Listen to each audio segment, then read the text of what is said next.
স্বামীর থেকে পাওয়া হাত খরচ, এটা একজন স্ত্রীর কাছে যে কতটা আনন্দের সেটা কাউকে বলে বোঝানো যাবে না। কেউ পায় আবার কেউ পায় না, কেউ চেয়ে নেয় আবার কেউ চাইতেও পারে না। যে পায় সে খুবই ভাগ্যবতী, আর যে পায় না তার কষ্ট একটু অন্য। এমনটা নয় কিন্তু যে টাকাটা সে পেলে পুরোটা খরচা করে দেবে, হয়তো টাকাটা জমিয়ে রেখে দেবে, সংসারেরই কোনো কাজে লাগাবে, না হলে দুঃসময়ে কোনো কাজে লাগাবে।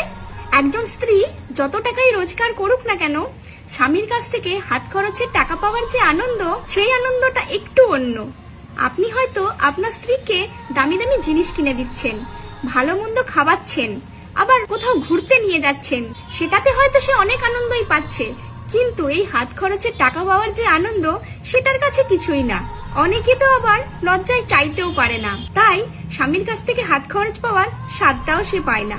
তাই প্রত্যেকটা স্বামীর কাছে আমার অনুরোধ, প্রতি মাসে আপনার সামর্থ্য মতো কিছু অল্প টাকা আপনার স্ত্রীর হাতে দেন।